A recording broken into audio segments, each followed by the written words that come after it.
guys, Sarah here. Welcome back for the fourth and final installment of the Desk Bandit Sample Bonanza.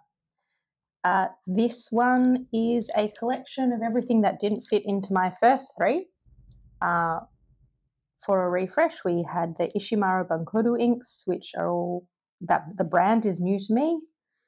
Then we did some greens, some reds, reddish, and this is a little bit of everything, which makes me want to break out into a little bit of Monica. And I'm going to just go back to the squiggle for this one because why not? So, jumping straight in, and it's going to be the continual test of, do I clean the muddler in my cup of tea or in the water?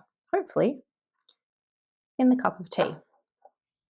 Now, in the green section, I did a couple of Moonman inks, having not tried Moonman inks before, and this is the last Moonman ink that I purchased, and it's called Bingdi Lotus. Now, I am, almost 100% confident that I have butchered that name, but that's okay. So a really soft pinky orange, peach maybe. It's definitely kind of in that in-between realm. It felt quite nice coming off the nib. With inks in this kind of lightness, always interested to see how it dries down. Because looking just there, that went out of focus. It is quite light, but it's got a really nice kind of interaction between the oranges and the yellows pinks in there. So let's see kind of how it ends up. This ink I got purely based on its name, 1000%. It is a Fanyan Tan ink, and I completely, just purely, only the name, the only reason, why isn't that coming? The only reason that I got it. But it is also, I don't know what happened with my little squiggle there. It is quite a nice looking ink. Oh, it's giving me the Izatora Yoi Kangu, those type of Hinoki, kind of all of those vibes, that kind of, it's going down grey and then is it going to finish up pink or purple or blue? We shall see.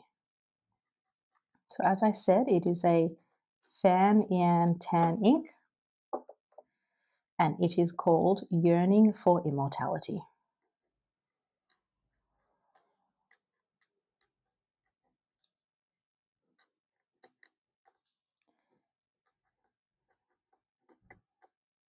Oh, that's a really beautiful, look at that. Look at the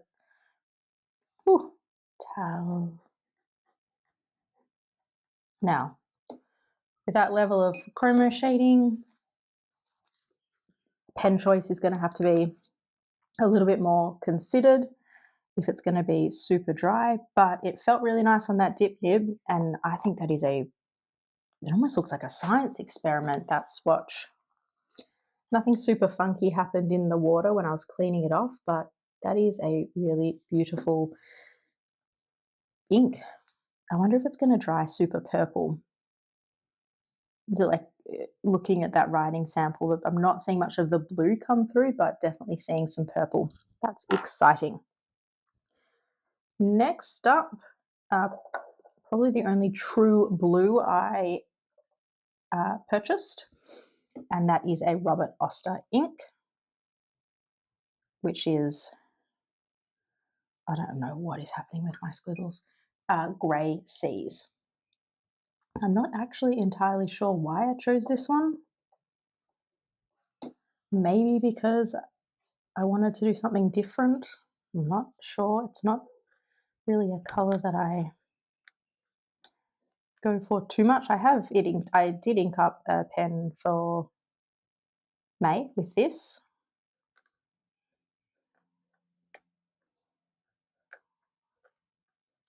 Maybe also because it's been cold and dreary.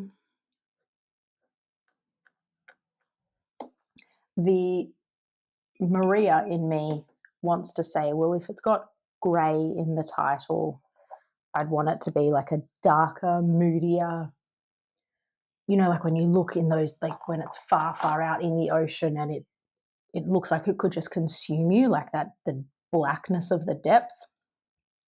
But it's a nice blue. I've got it in a sailor. It's writing nicely in that, but not a sample I'd get again. Can we look at that? Wowzers. Awesome. I'm speeding through them, but that's okay. Next up, a Ferris wheel press ink, and it is steeped umber. My squiggles are wild, maybe because I haven't done them in a while. On my quest to find the browns that make me super happy, this one found its way to my cart. Ferris wheel press.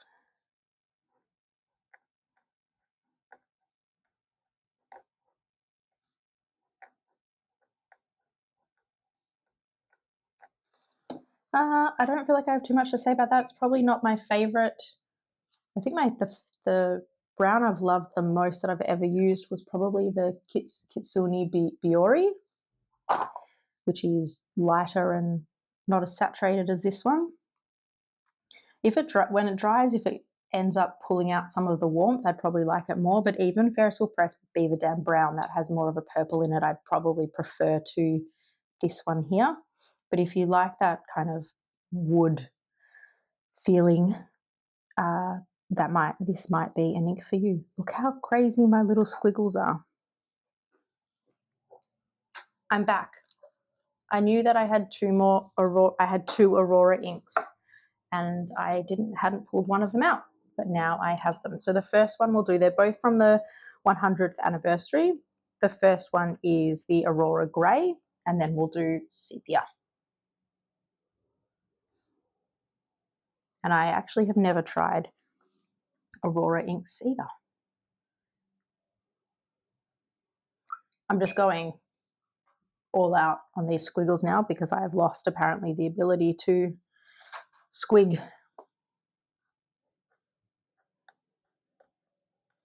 Or dip, squig dip.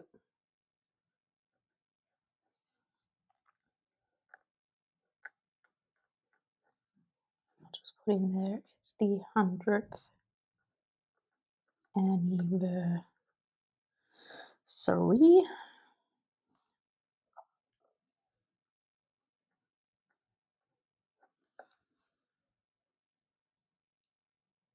It's a grey ink. It's a nice grey ink, but I really don't have too much more to say. Guys, this is the incredible and articulate content you have come to expect and love from yours truly. Look, actually, as it's starting to dry, I can actually see little bits of pink coming through. I just cannot get over that ink. Look at the writing sample. Oh, wow. I'm actually not minding the Moon Man as well. The writing sample is definitely moving more to that orange versus some of the pinks you're getting here, but those first two are just really beautiful, I think. So this one is the second Aurora ink. Maybe this is the thing I have to remember with browns, because now that steeped umber has dried, liking it a whole lot more. It is a bit warmer. It's got some, what's coming through? Maybe a little bit of burgundy, and that really dark warm brown haloing. But when it goes down in that kind of cooler, yellower, I'm like, ooh, not for me, which is what my first reaction to this Aurora ink wet has been as well. It's got an A on the end. And this is also from the 100th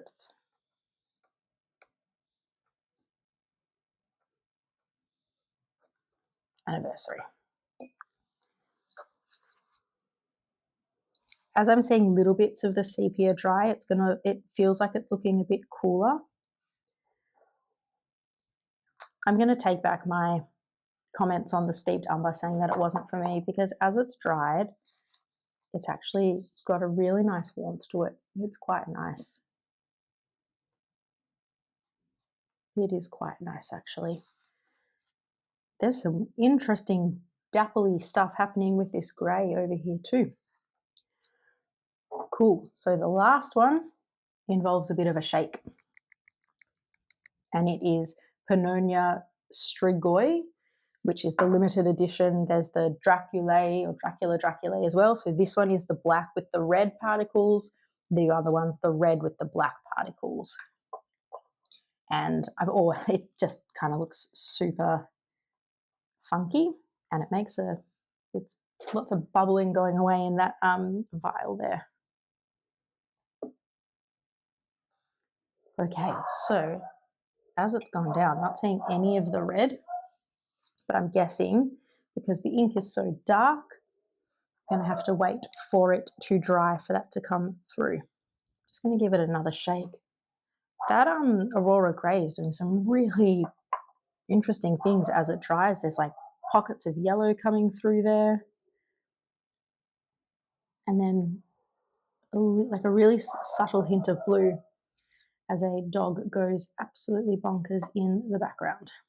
So last but not least,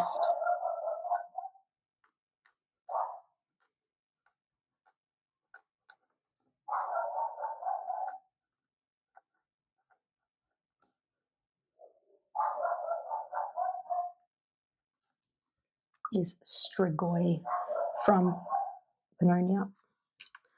Oh my God, is that dog going to stop? The black in the vial almost looks like a really, really dark navy blue. You can see bits of the shimmer particles there just clinging onto that that vial.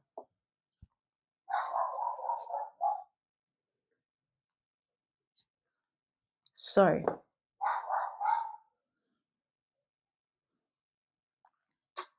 I'm not sure if that's coming through on the camera, but I am starting to see the little bits of red, which is really cool. It's almost like sludgy.